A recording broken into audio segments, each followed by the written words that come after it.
Ladies and gentlemen, welcome back to Beyond the Panel. My name's Colin. I'm Jared. And it has been 6 weeks. It was not supposed to be 6 weeks. For context, I injured my back pretty severely and was not able to comfortably sit for a long stretch of time. And then I was starting to feel better, but then I was just really busy, and then I was sick, and then I was on vacation, and now I'm back. So it was a whole thing, you know. But I've been here the whole time. Yeah, I hope you guys didn't miss us too much. Hope you didn't forget about us. And as promised, we are talking today about, the bad of Spider-Man and what's happening right now. If you've frequented X, Twitter, whatever you want to call it, and gone into the Spider-Man hashtags or specifically the Zeb Wells hashtags, there's not a lot of love for what's going on with Spider-Man right now. And so we're kind of going to sit down, talk about how we got here, what we know from other sources, because it's not like we know what's going on in the Marvel bullpen, but we have heard things. Obviously, a lot of it's from a show we both really enjoy, Comic Pop Back Issues. The host there has had the privilege of interviewing a lot of people from Marvel and has a lot of really good information just from his reading and research. So a lot of our information is based off of there, and then we are drawing some of our own conclusions and then our own opinions as to what's going on now. But yeah, we're not trying to break any news stories. This is just more our opinions than anything else. It's secondhand information, but it's more just our own views on what we've seen. We've Colin and I both kept up moderately as best we can with Spider-Man as the years have gone by, and it's just kind of our seeing how things have changed in a span of 20 years probably. Yeah. So I think One More Day happened in 2008. 2007 it says. 2007. Yeah, published November 2007. So 16 years almost. Mm-hmm. And it is something. But before we get into that, just a reminder, if you like the podcast, commenting is probably the biggest thing you can do, whether you're on a podcast platform or on YouTube. Commenting and just listening to or watching the whole thing drives up our numbers and thus pushes out to more people. And the more listeners we get, the higher chance that we can start getting guests and, do bigger things. So that's obviously a goal. And so if you guys just help with that just by leaving a comment, listening to the whole thing, recommending it, that'd be amazing. Yeah, we'd love to see what you guys have to say. Absolutely. We're open discourse, and we know we're not infallible with our opinions. And if we're wrong, Colin might believe one way. I'm just kidding. We can't be wrong because it's our opinions. But if we get facts wrong, let us know. But our opinions can't be wrong because it's just what we think. But so One More Day was. Well, some backstory for that. One More Day was preceded by arguably the greatest Spider-Man run, the John Michael Straczynski or JMS era. Yeah. He is, famed for having focused a lot on really the dynamic between Peter, Mary Jane, and Aunt May, and just kind of their familial relationship, and a lot of what's going on outside of costume for Peter. He really matured Peter as a character, in my opinion. He gave him a job as a high school science teacher. He set him up in a place we all like to see, and even the actual Spider-Man stuff, none of it was big earth-shattering things. It was all relatively small scale, but it's still important. It was a nice balance. And he didn't use a lot of the classic rogues gallery. He did introduce Moreland, which bit of a crazy character. Definitely not for everyone, but I think he did it artfully, and so yeah, definitely laid the foundation for a lot of really, really cool stuff to happen. Having Peter grow as a character, having his marriage to Mary Jane face bumps, but they never like broke up because of it. Speed bumps, not roadblocks. Yeah, exactly. That's a really good way to put it. But like definitely like adult problems, you know? Mm-hmm. You know, which he hadn't really faced since like the 70s with the kind of, yeah, like they really just took like 25 years of clone stuff. Yeah. The last big shift for him before was basically like him going to college and meeting Gwen and all that kind of era of like pre-Clone Saga, but like, and then he got married, and then there was Venom and all that stuff. Yeah, and that was in the 90s and all that. There was a bunch of weird stuff, and then there was clones, and then more weird stuff, and then this. Yeah. Right. So then comes Civil War, which is fine. And in that, Spider-Man revealed his identity to the world, thus making him a public target. And Aunt May caught a stray bullet. Mm-hmm. Aunt May's out here catching strays. And apparently, pardon? Caught in the crossfire. Apparently, at this time, the damage from a stray bullet is so severe that no one can possibly help her. Magic, Doctor Strange can't do it. Reed Richards, smartest man in the world, can't do it. Mutants, no one can help. Any other superhero ever? Nope. Yeah, too bad Krakoa didn't have that healing tech just yet. Because Aunt May is secretly a mutant. No, but like, her mutant power is making wheat cakes. This is a very bullshit, in my opinion, way to get to where they wanted to go. It's very forced. It's very hackneyed. It's like trying to add drama. They've like done like the death of Aunt May before, and they always find some way to work around it. So it's like nothing we haven't seen before. But like, it's not.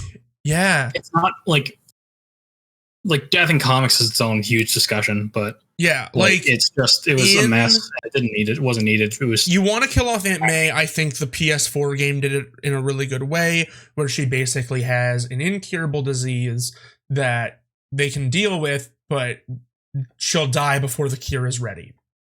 Yeah, it was odd that Aunt May got shot, but it wasn't an instantly fatal wound, but somehow it was still enough that she couldn't just be put in stable condition and stitched up. Like I'm not sure what actually happened. I didn't bother to look. Organ transplant or something. Yeah, it's very weird.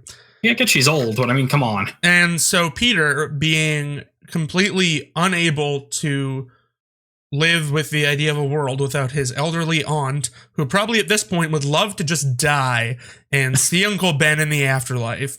Or, I mean, at most, we'll maybe have another 7-8 years. Yeah. Like, and I'm not saying, like, old people should die. I'm just saying, like, Peter, she's, like, 90. Yeah, but it's Peter's guilt doing it again. Yeah. His guilt is doing somersaults.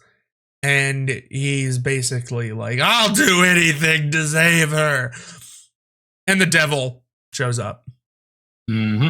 Mephisto rolls up. He's like, anything you say. And he's like, yeah, I'll sell my soul. Which, like, look, we all love our families, but, like, immediately selling your soul for it. Yeah. It's a bullet wound. Like, she could die of a heart attack at any day. But again, I get it. His guilt, whatever. He should have tried to lobby for Ghost Rider powers. That would be cool. Yeah, but Mephisto's like, no, I don't want your soul. I have enough of those. Blah blah blah. I want your love. What? You want me to fuck you, Mephisto? No, not like that. No, he wants his marriage, basically. And again, it is forced and it is stupid. He basically is like, the love between you and your wife is so pure and so wholesome. I want to, like, own it. And yeah, he wants the essence or whatever. It's weird. It's stupid. Now, you might be thinking, why are they forcing this? This is where we get into the context of Marvel editorial. And they do not want Peter to be married. They don't want Peter to be married. They don't want Peter to mature. They don't want Peter to have an adult job. And you might be asking, well, why not? Isn't that normal? Shouldn't characters evolve? Yes, they should. Congratulations. You're right. Because they assume he's not relatable anymore if he's not having girl troubles and down on his luck and crap. Like, as if the readers aren't evolving. As if the readers aren't growing up with the character along the way as well. Like, I get, we said it before, the Stan Lee's thing about every comic someone's first. That's fine, but I'm sure even a teenager or a young kid still relate and find Spider-Man cool and fun, even if Peter's married and working like as a professor and has a kid. And yeah, right. Though there's still ways to write him relatably to everyone. Just struggles with your self-worth, things like that are universal. And the fact that Marvel editorial feels like they have to reduce it to girl troubles and have him be a swinging bachelor just shows to me that they lack creativity. I'm pretty sure as long as Spidey does the punchy and the Doc Ock and the Green Goblins show up, the kids are still going to buy or they're still going to read the comics. Yeah. And they're not going to be like, oh, I can't relate to this. He's married. That's not cool. Burn the comic. Like, that's not going to happen. It won't. And this has been proven. I'm not talking out of my ass here. They, out of, I want to say, Spider-Verse, released an alternate universe book called Spider-Man Renew Your Vows, where Spider-Man and Mary Jane were married, had a kid, and they were all a team of superheroes together. Mary Jane had like this suit where she could like siphon some of Peter's power, and it sold gangbusters. Mm-hmm. It did numbers. People want this. It's not just like a vocal minority who's like, yeah, we want this. You suck. People want this. But no, apparently, like, Peter got married in what, the 70s or 80s? Probably. I want to say the late 80s. I'd say maybe mid 80s, because like Gwen was done in the 70s. So I think it wasn't too long after that. At the very least, they were married by the 90s. So yeah, at the very least by the 80s, at least by the end of it, because they were married by the time of McFarlane's run in the 90s. So yeah, like on the one more day, so basically, yeah, on the one more day Wikipedia page, it says Marvel Comics editor-in-chief Joe Quesada felt dissolving the Peter Parker Mary Jane marriage and returning Spider-Man to his roots was necessary to preserve the longevity of the character for the next 20 or 30 years. Quesada said he and other previous editors had long been seeking an opportunity to begin a new methodology in which to tell Spider-Man stories, but not found a reasonable way to do so. And it's just like, why?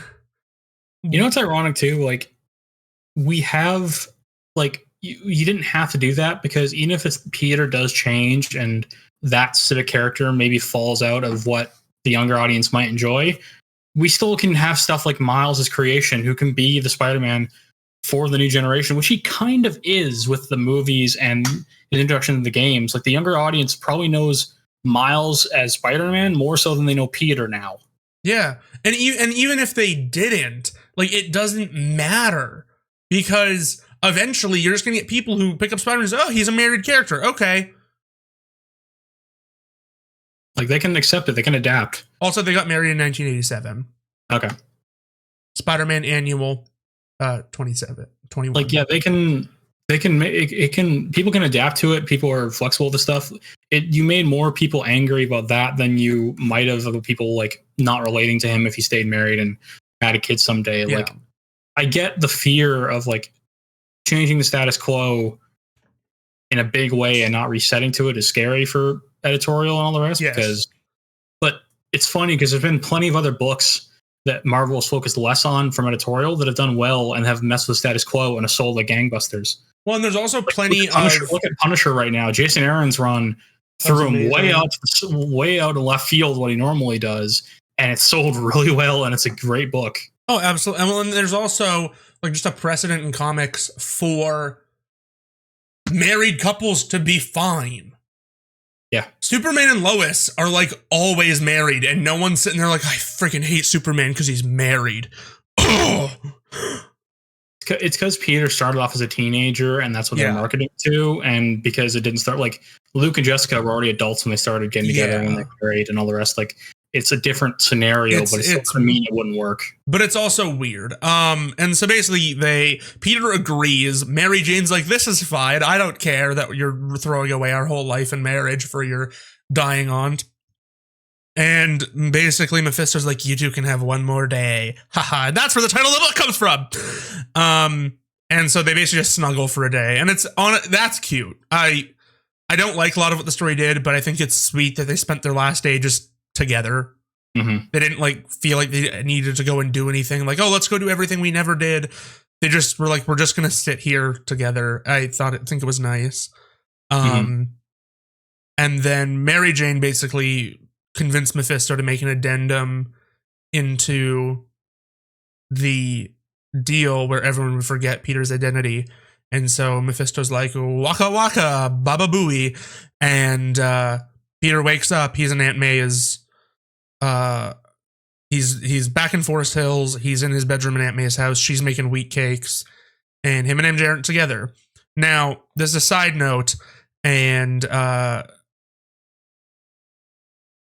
rumor has it, what we've heard is that JMS was told, like, hey, here's what we want to do. And he's like, yeah, all right. I don't really love it, but if you're going to do it, I have this whole, so if they don't get married, here's this whole like butterfly effect fracture through Spider-Man's history. And he like got this whole presentation together to share it, to be like, this is everything that would happen and bring him to this point. And Quesada's like, no, we don't want that. Everything was the same. Everything happened as we remember it. They're just not married anymore. And that's when JMS was like, I'm out. I'm not. We don't want to give up our cake. We might eat that later. Exactly. And this is, and so what happened is, and this is where I am, and again, copyright Comic Pop, I'm going to directly quote Sal at one point here, because the way he puts it is just so funny, and I can't put it any better than he did, which is, Peter missed the wedding, like he was late. MJ was like, I can't put up with this. I don't think we should get married. But instead of breaking up, they were just, and this is the quote, super duper serial boyfriend girlfriend for the past 30 years or 20 years or whatever. Yeah, and then they recently just broke up. Yeah. Like, it's so stupid. Like, JMS was like, all right, I've got, okay, all right, the temporal implications of House Effect, and Quesada's like, no. They just broke up recently. What do you mean they just broke up recently? Like, if you're gonna do that, just fucking divorce them then. Yeah, but divorce looks bad, so we can't have that happen. We can't have either one of them decide to divorce. So the Clone Saga still happened. The stillbirth still happened. Like, you had an opportunity to retcon some seriously weird stuff, and instead you're like, no, we're just gonna do it weirder. So, well, Waka Waka, welcome to Brand New Day, which is where Dan Slott took over, and Slott wrote Spider-Man for a long time. Yeah.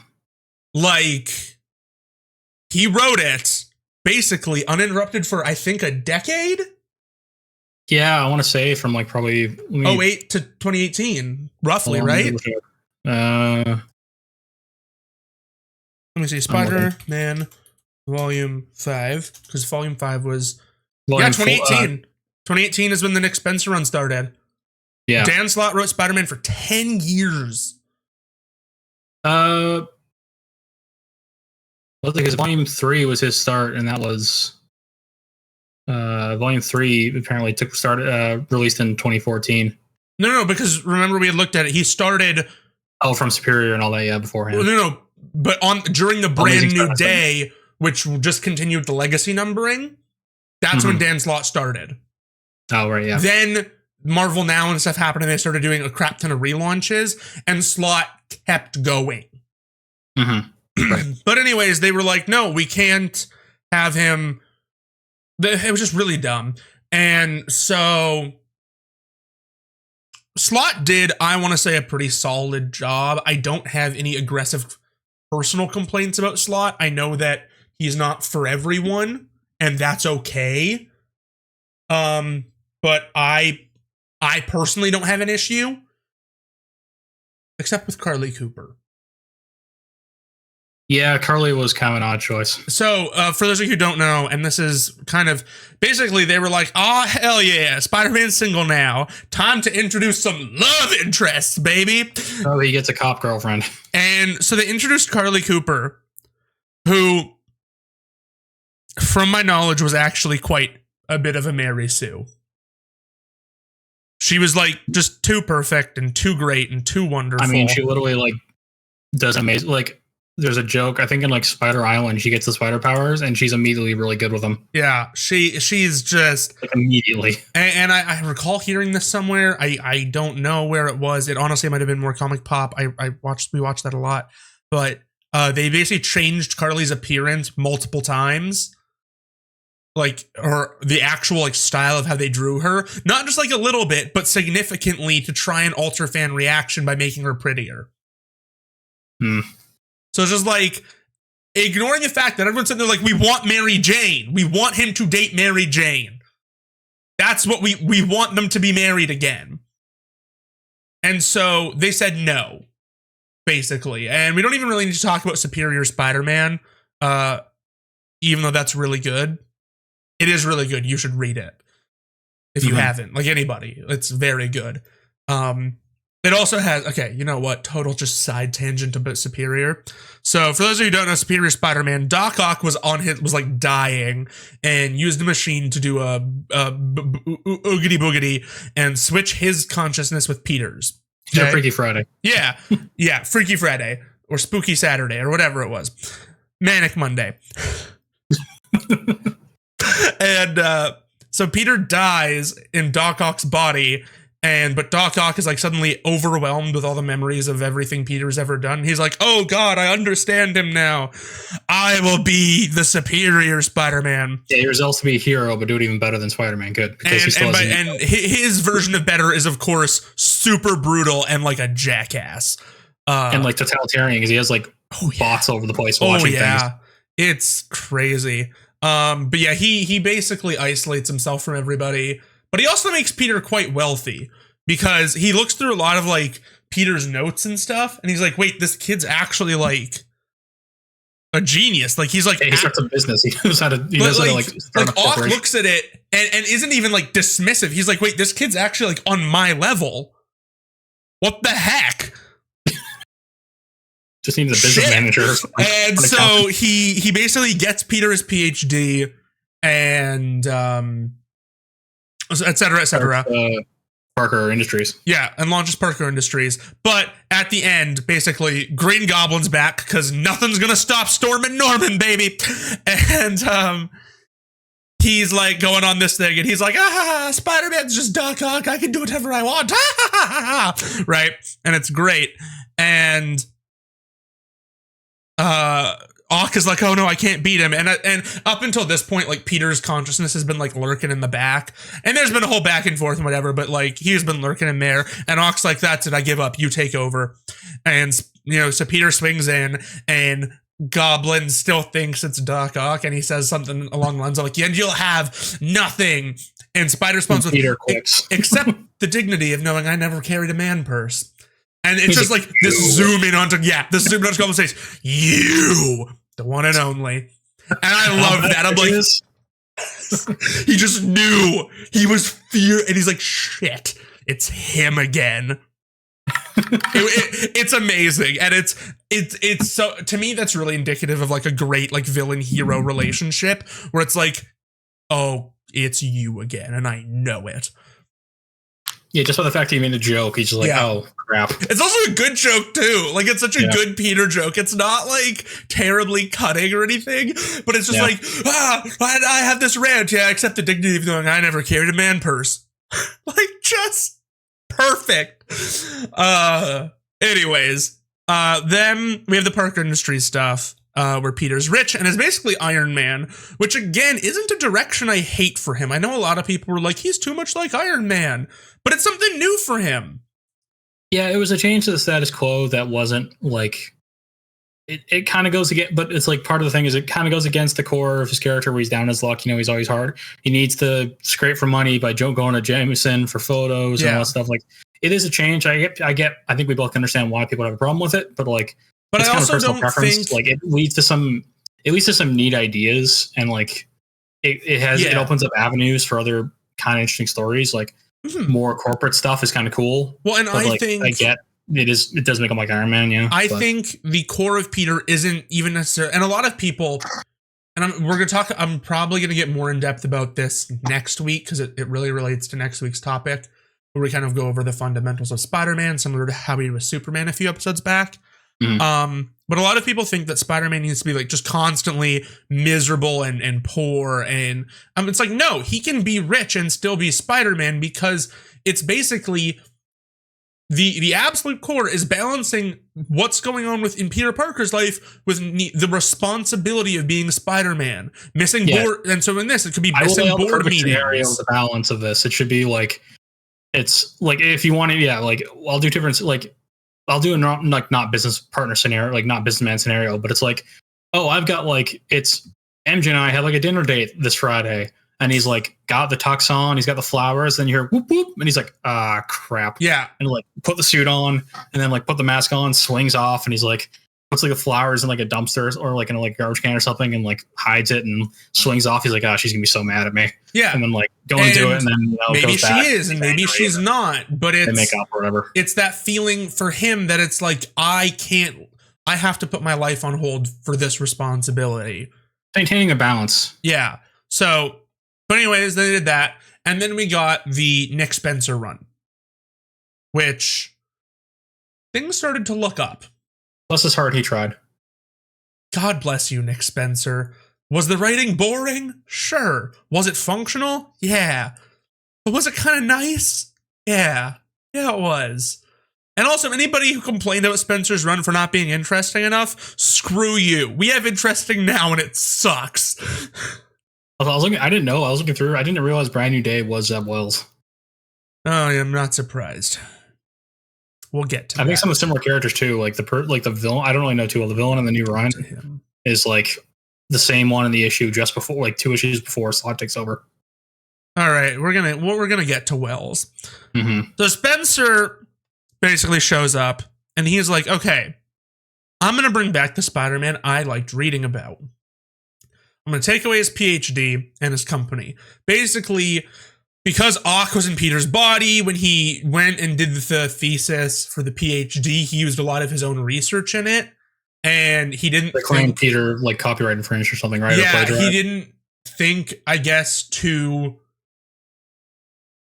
like notes or hide his like, cite it properly.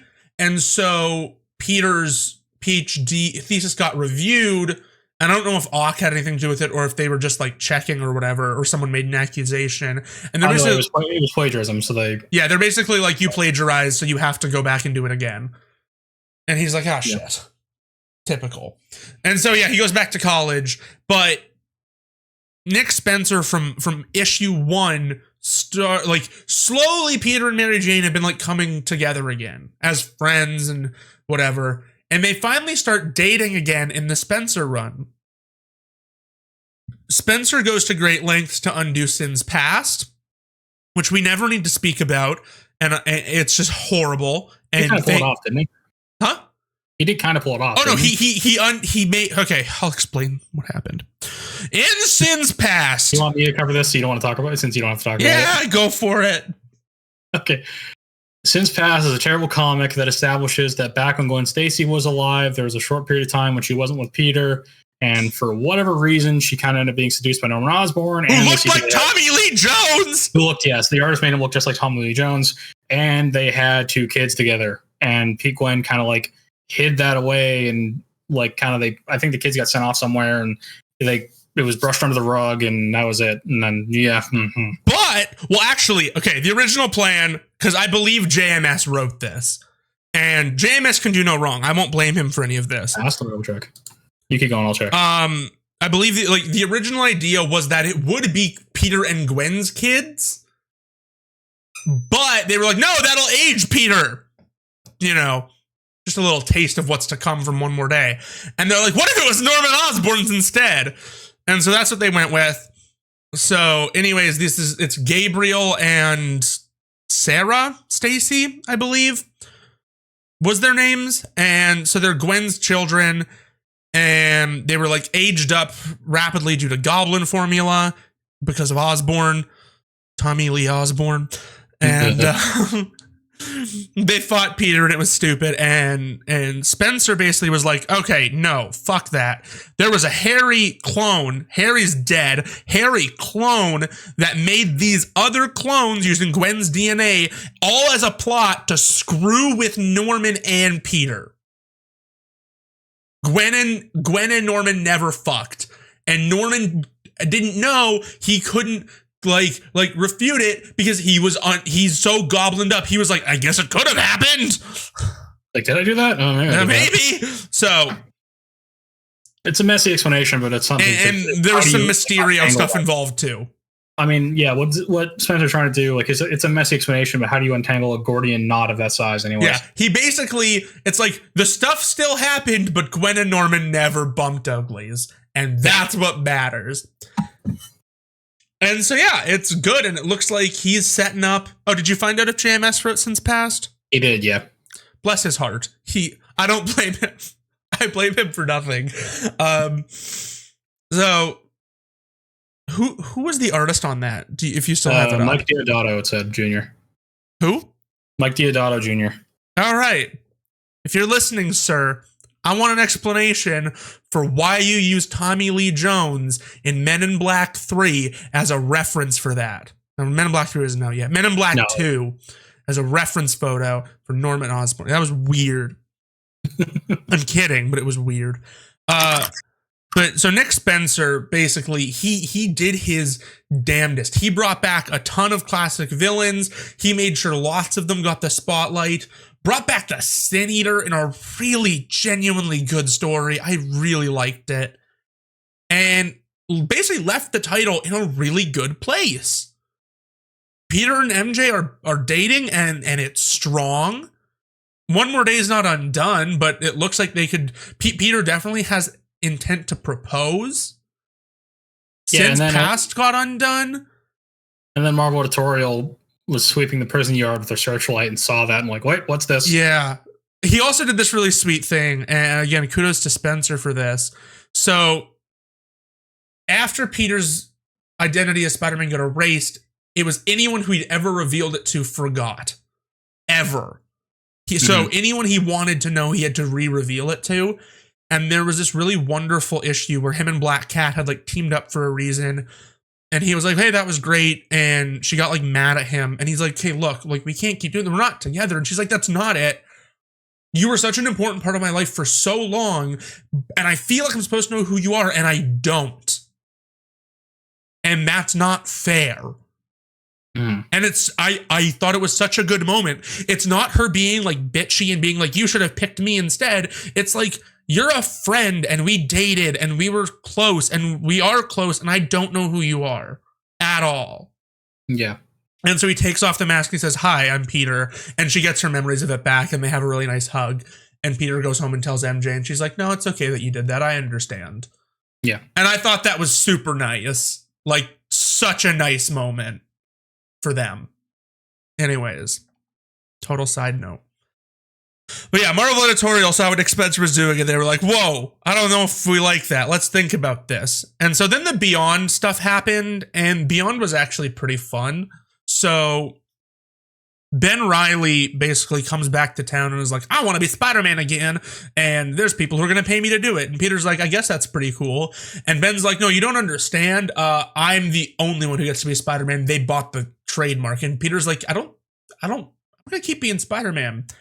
And then Ben and Peter are working together against the Frightful Four and Vapor like explodes. And Ben's fine because his fancy Beyond suit filters it. But Peter ends up like sick and in a coma. For clarification for listeners, Vapor is a like poison, toxic gas based supervillain that kind of can create any sort of like arsenic or chlorine gas or whatever she wants to. And her body. Yeah, and like I did predict during that issue, it later comes out that Beyond arranged for that to happen, knowing that Ben would have the filtration systems in his suit to protect him. Take Peter off the board. But yeah, they wanted Peter off the board so Ben could be the only Spider-Man, and he railed against them when he found out. And then a bunch of other stuff happened. Now Ben's a bad guy. But I digress. Yeah, that was kind of weird. Sorry important. For Ben Reilly fans. It's weird, not important to what we're talking about. We're talking about Peter today. The Chasm suit looks cool. It does. So anyways, the Beyond run ends with Peter and MJ together in a good place. Peter is Spider-Man again. There's hope. There's hope on the horizon. And then the Fire Nation attacked. Your timing on that was so good. And the Fire Nation attacked. That was great. And then Zeb Wells. I'm really angry. about this. So Marvel looked at all this and said, gee, Peter's sure grown a lot since we ruined his life back in One More Day. He's being really mature and adult. He's in a healthy relationship. He has friends. That's not fucking relatable. Just character growth in my Good Christian Minecraft server. You're on fire today. In my Good Christian editorial.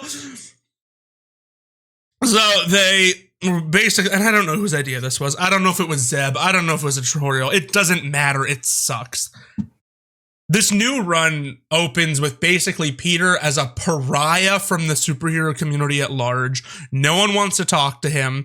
MJ is dating some dude named Paul, who has two children. And they imply that it's also Mary Jane's children as well. Because they're redheads. Mm-hmm.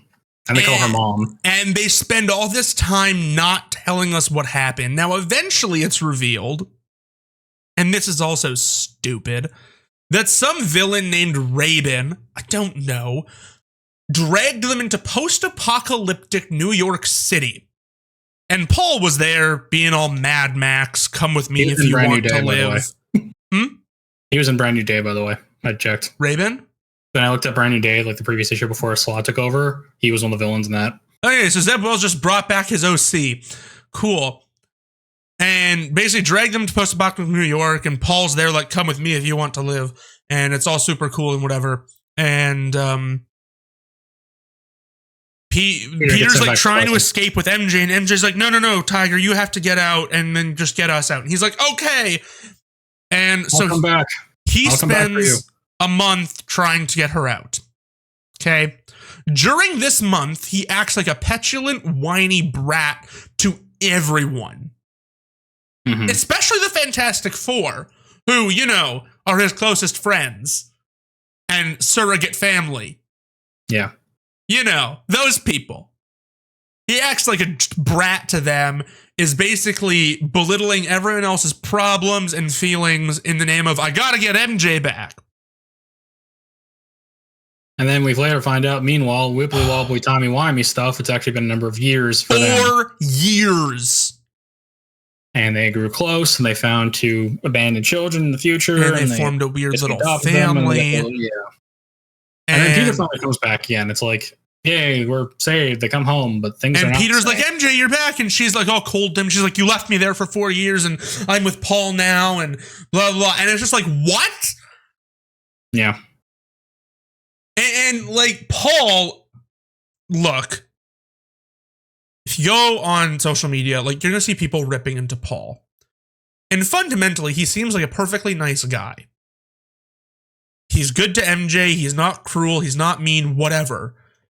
But it's the fact that he's just so perfect. Because he's the other guy. Yeah. But he's the other, and he's so perfect. He's so cool.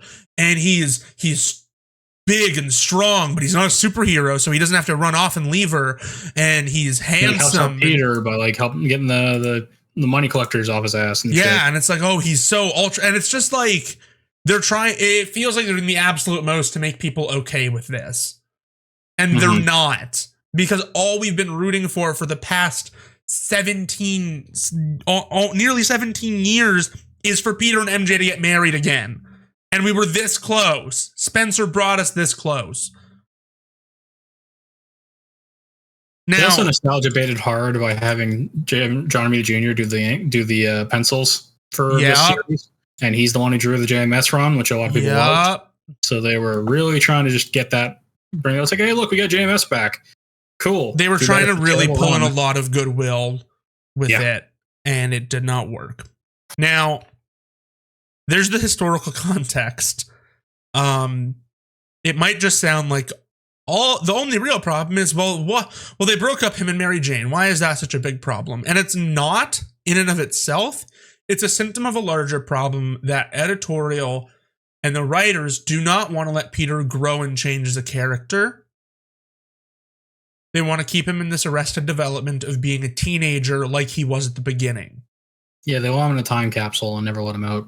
Which is, and every once in a while, a writer tries to, and they just slap their hand and reset and like put a new lock on the cage. And which is why you read, and Spider-Man is Marvel's top asset. He is their big guy. He's their big gun.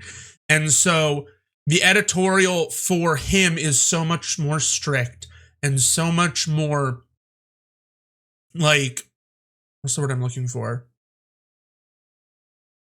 I don't know. The writers don't have any leeway with Spider-Man, really. They're so tight-fisted with it. Yeah. And so you show up in another comic, you see Spider-Man roll up in another comic, and he's awesome. He's competent. Yeah, he's great cool. In like Daredevil's book. Yeah, he's competent. He's cool. He's compassionate. Then you go to his own book, and he's whiny and self-centered, which aren't even character traits he's supposed to have, but they want him to be a relatable teenager, so they're writing him like they think teenagers are. They think all teenagers are whiny and self-centered, and that's also not true, but like whatever. And like I said before, now you have like Marvel has a built-in character that a lot of people like that they can do the more teenage problems with, and that's Miles. Yeah. So let Peter do that and leave Peter be. Yeah. Let Peter grow and be the adult Spider-Man, and let Miles be the teen Spider-Man, and then they merge and they're like, or like even in Beyond the Spider-Verse, Across the Spider-Verse, sorry, you have an adult Peter with a kid who's married to Mary Jane, and everyone's like, yeah, this is great. Mm-hmm. That's what we want to see. Marvel's like, no, you can't have that in the main continuity. Peter, and it's just like Marvel editorial is just the Principal Skinner meme. No, it's the touch. No, it's the readers who are wrong. Yeah, and it's just that this hell-bent focus on arresting Peter's development to that of a 17-year-old who only cares about himself. You know, a properly written Peter Parker would not treat the Fantastic Four like that. He just wouldn't. Even if he's having a real tough time, he's worried about his like not wife at this point. Still, he wouldn't be like a dick to them. No. And it's like they just want to make him a pariah and ostracized again. And is he even dating Black Cat officially now, or are they just teasing that heavily? I have no idea. Let me see.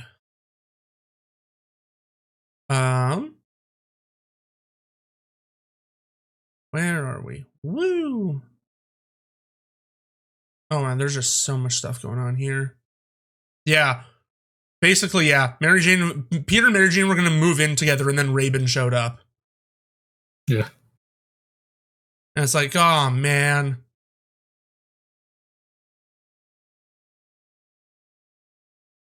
Oh, okay. I understand why everyone's so pissed off at Peter. I'm looking at this. He wasn't just a jerk for them. He stole stuff from them. Oh yeah, right. And he brushed them all off when they were like offering him assistance. Yeah. Hey. And yeah.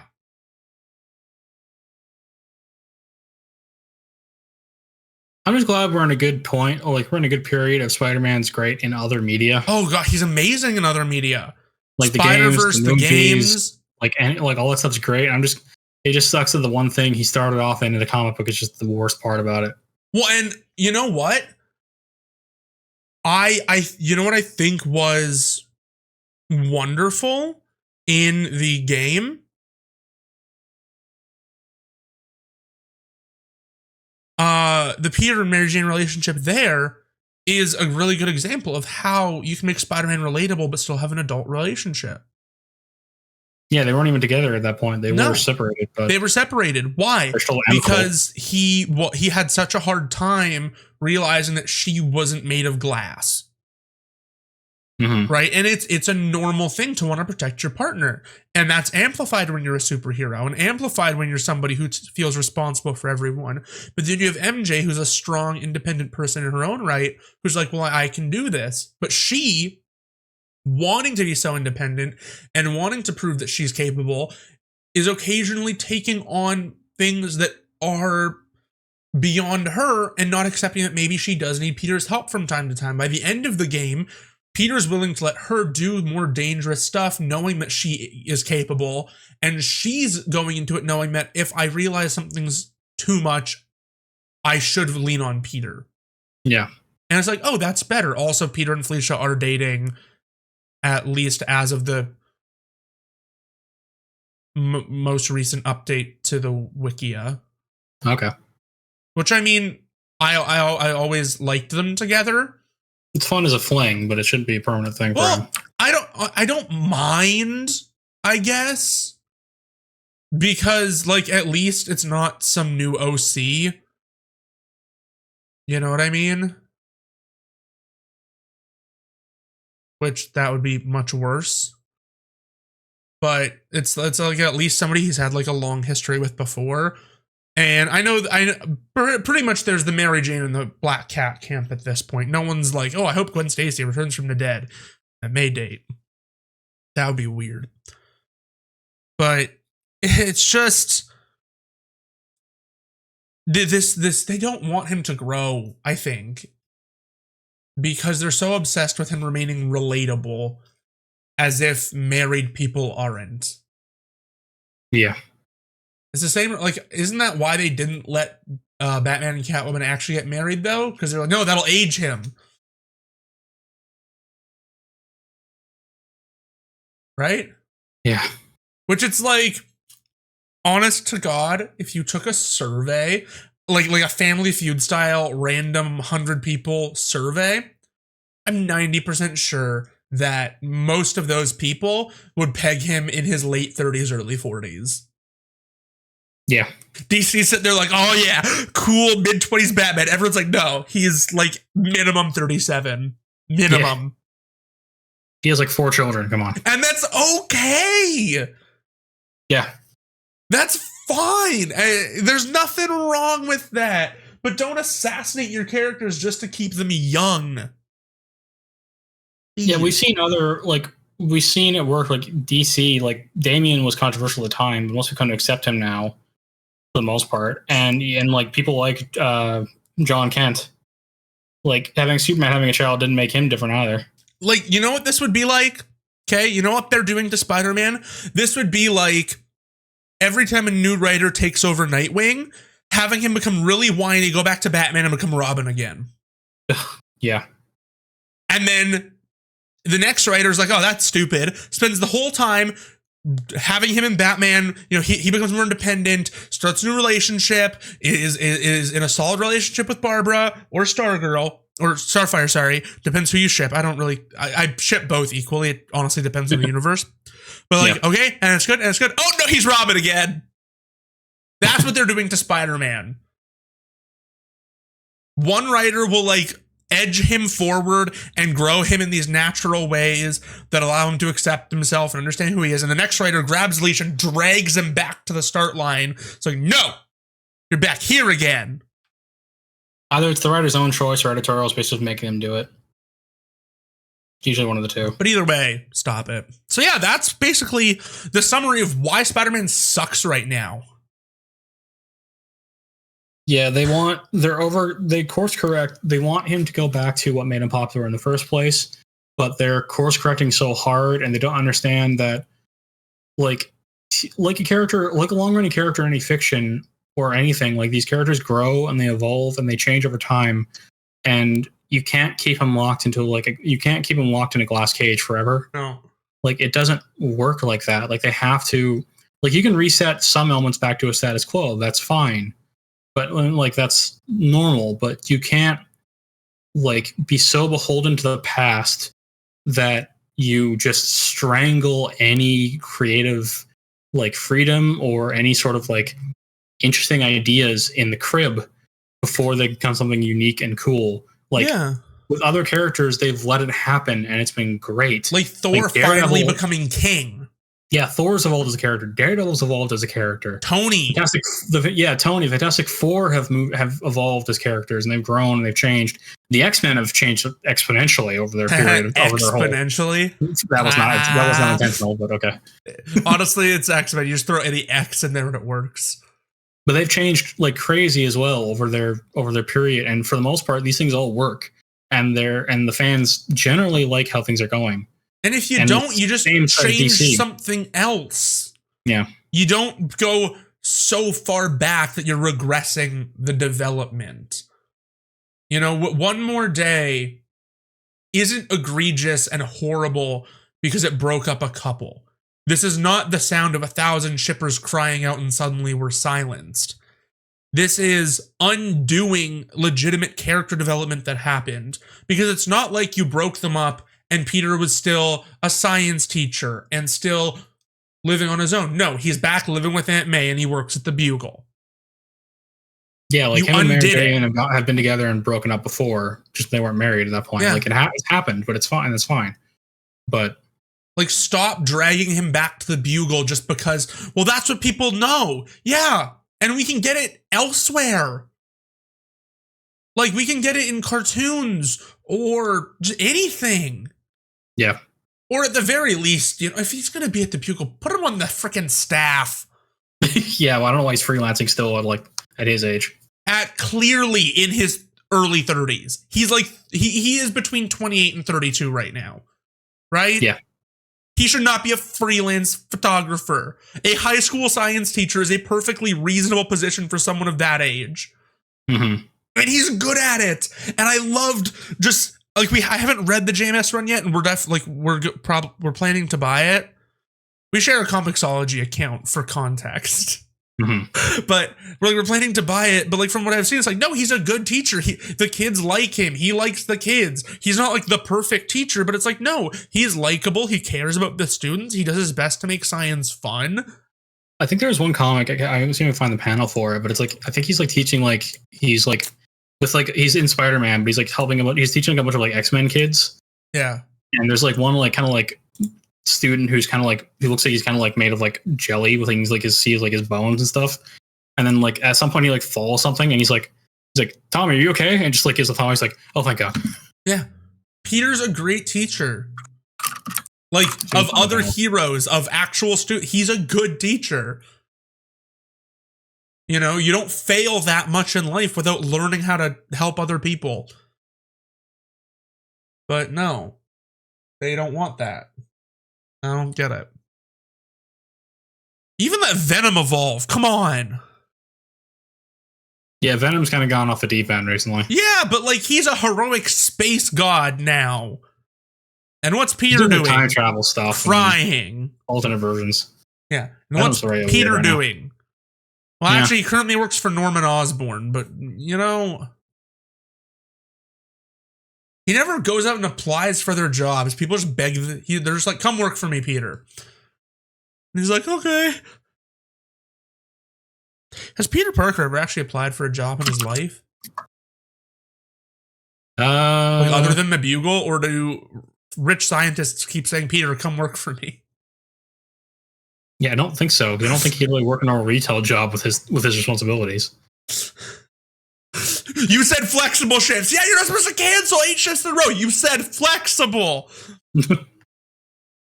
Anyways, we'll be back next week with a more positive episode.